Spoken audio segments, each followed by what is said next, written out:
Good morning, fellow humans.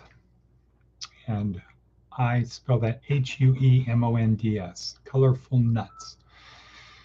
Today is Tuesday, July 8th, 2025. It's about 6 o'clock in the morning. Yep, just before 6 here in southwestern Nevada, east of Sin City, west of Death Valley, south of Area 51, hard scrabble country with hard scrabble gun packing people.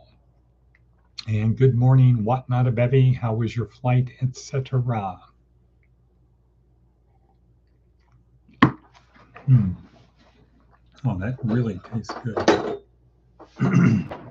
This tastes very good this morning, but I've got some Okay, so we've got a big show today. Once again, our purpose, our reason for being is to help people experience this life. Oops. To help people experience this once in a lifetime life where we are, we have a soul that transcends death. We're not just atoms in the void. And the direction we are on before we die is the long-term direction. Before we die is the direction we continue on. So we don't get to have a life that's like this, dark, and then all of a sudden at the last minute have a conversion and poof, now you're over here. Thing would be like a curve that averages itself out. If you've been a 1 for 50 years and a 10 for 1 year, let's say, 1 year, you would be a 60, right? 50 times 1 is 50 plus 10 times 1 is 10. So 50, let's see, 60 divided by 50 is 1.1. So you'd be a 1.1 or whatever it is. Not a big change. It didn't really change the course of your life. But anyway, that's why we are here to help our students and interested people experience this life. Our focus is 4 areas, kind of like the legs of a table. And to have a really strong table, you need 4 strong legs. 3 legs, you got problems. So 4 legs on the table: the physical, mental, emotional, and spiritual. And those happen to go with the gifts that we've been given from our Lord. And those gifts are the gift of a body, number 1. Okay, so Matt is here. Got that little text message. Matt is here. And so we have the gift of a body that can do things that no other animal can do. We have the gift of a brain that is the most complicated thing in the universe, other than the universe, which no animal has anything comparable to. And the gift of emotions, which are incredibly powerful, way beyond what any other animal has the ability to do. What we have to do is learn to use them, control them.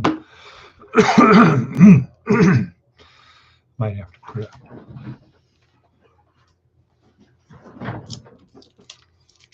Learn how to use them and control them, etc. And then spiritually. And then we honor the gifts that we have been given.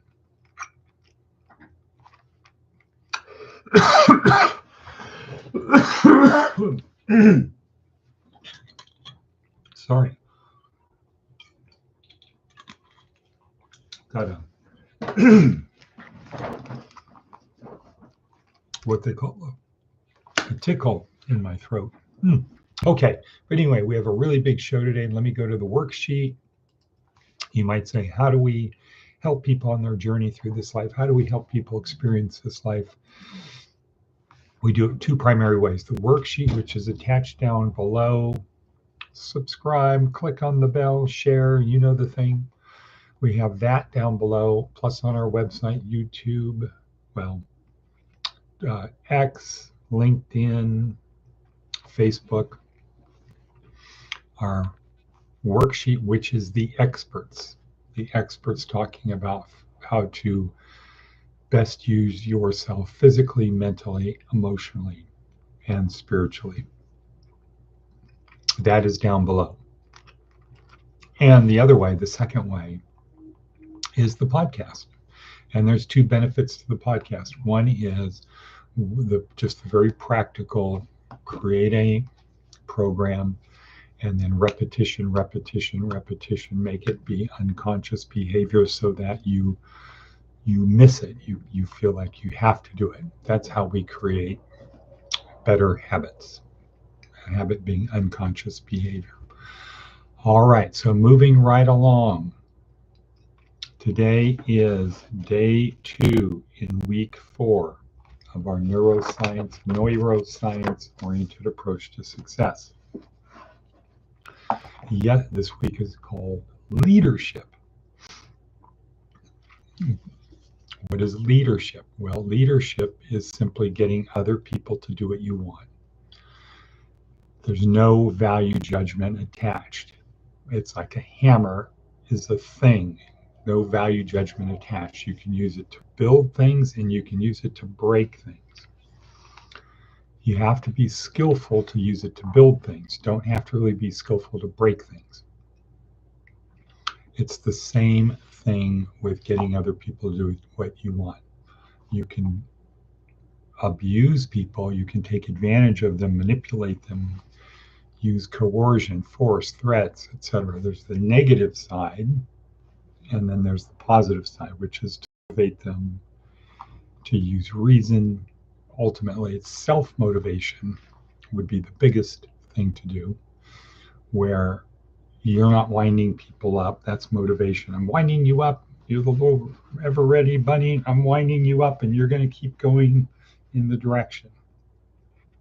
That could be manipulation, depending upon what the goal is. Self-motivation is where you're winding yourself up.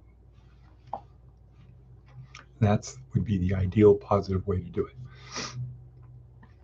So this is week 4. That's what we call it leadership, but it's actually power. But power, you say the word power to people and they go dark side immediately. Oh, you're trying to manipulate people. No, power is like a hammer. It's how you use it. You can use it for the good and you'd be called a Jedi, or you can use it for the bad and you'd be called a Sith. Power in itself is neutral, just like money is neutral. A hammer is neutral. All these things are neutral. It's how you use them. But we say leadership, not power, because the natural response of people is you say power, it's dark side. Their brain goes dark side. It doesn't go, oh, wow, how can we help? How can we get people to help us do good things? No, it's how can I get somebody to do what I want? Let's see if the coughing comes on again. Today's theme is Seth Godin's The Future Doesn't Care. We'll look at that second. First, let's look at advice from an 80-year-old.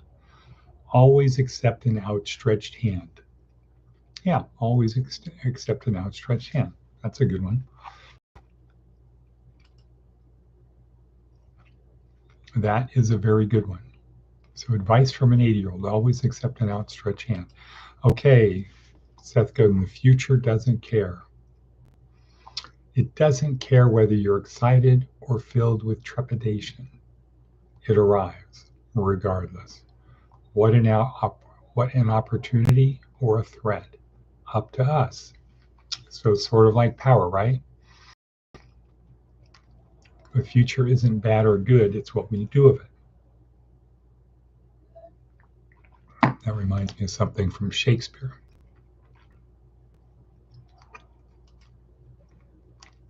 Okay, what else we got on our hit parade? I will do good no matter what happens to me. Okay, cool.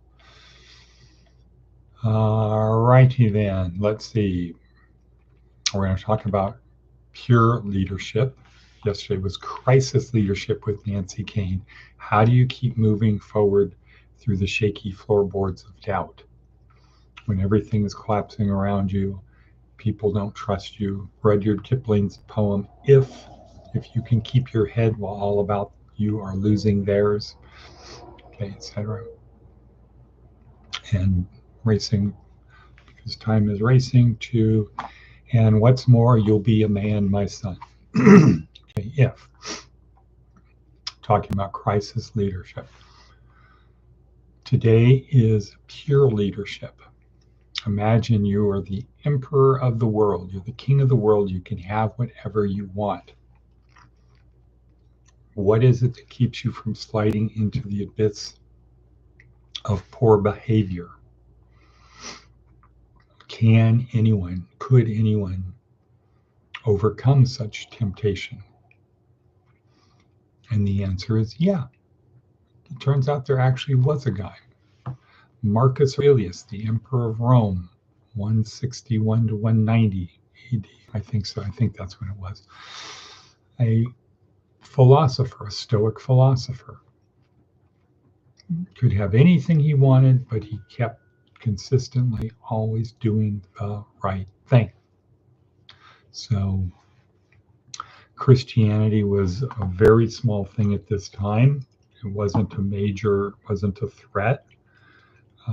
I believe that there is one line in Marcus Aurelius' book that we call Meditations that could apply to the Christians, just a pesky little sect,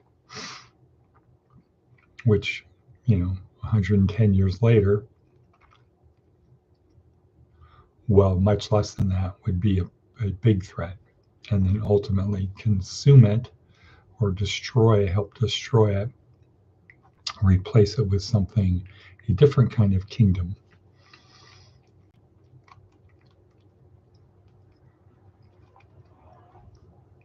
So Michael Sugra, rest in peace, talks about pure leadership, talks about Marcus Aurelius, and the first premise of Stoicism is there are things I control and things I can't control.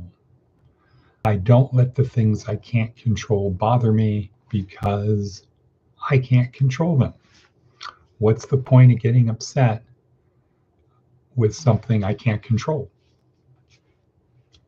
I can't control it. There's no point getting upset about it if I can't control it. And then you ask the question, well, what do you control?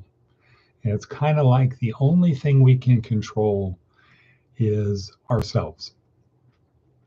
And Viktor Frankl will take that down to another level of the only thing I can control is, or the only thing you can't take away from me is how I choose to respond to you or to what's going on around me. I can't control the stimulus, but I can control my response. So that would be compatible. Now, the next thing about Stoicism, the fundamental guiding principle would be moral virtue is enough. That's it. What do you need? Moral virtue is enough. That's all I need. What does that mean? Well, that is doing the right thing in the right way at the right time for the right reason. That's moral virtue, doing the right thing at the right time in the right way for the right reason. Can't really do just one. You certainly can't do one of them. I'm going to do the right thing, but I'm going to do it in the wrong way for the wrong reason at the wrong time. Now, no credit. That's kind of like a Matthew 7:21 thing. I think it's 7:21. Matthew 7:21 sort of thing of Lord, Lord, I knew you. Not everyone who says to me, Lord, Lord, will enter the kingdom of heaven, but only the one who does the will of my Father who is in heaven. If you love me, and then elsewhere, if you love me, you will obey my commandments. You don't get to say, well, I did the right thing, but it was for the wrong reason, or it was at the wrong time, etc. Do the right thing. Nike says, just do it. Marcus Aurelius would say, moral virtue is enough. Do the right thing at the right time, for the right reason, in the right way. All four of those things. You don't want to do the right thing at the right time, right reason, but in the wrong way. Well, I wiped everybody out because I just wanted to I wanted to fulfill God's commandment. So I decided I was going to kill all the people who were not good to God. A lot of people say that. Oops. Oopsie. Oopsie. Okay. Let's look at our worksheet, see what else we got there. What else? Rot chair, Arthur Brooks. Science of Happiness, Barbara Oakley. Learning. Daily Stoic. Ryan Holiday. You trained for this. Yeah. So when this thing is develop good habits when you're faced with an obstacle, just remind yourself you trained for this. This is what you've trained for. You are ready. Once again, Seth Godin, the future doesn't care. It's coming no matter what. Today is sort of a big day out there.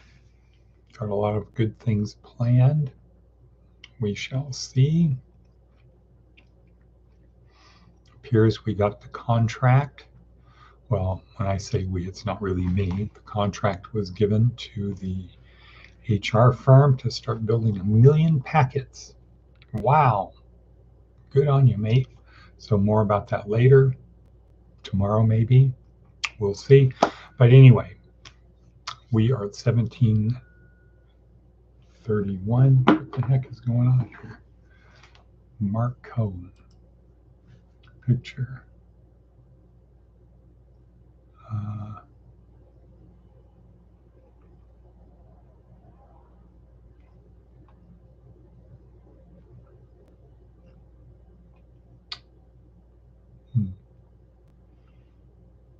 Okay, well,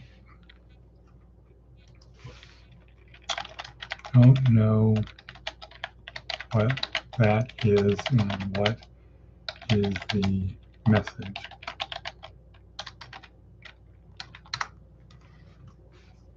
Okay, well, alrighty. Okay, so people, what not a bevy, hold down things in Fort Jacks. How's the weather? We're going to sign off in just a minute. Got a lot of big things happening today. This was Ben. I don't know what that means.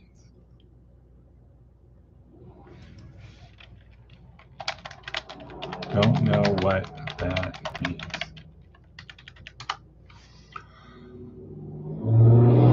Okay, so let's have some moral virtue today. Let's practice a little moral virtue today. Let's try to do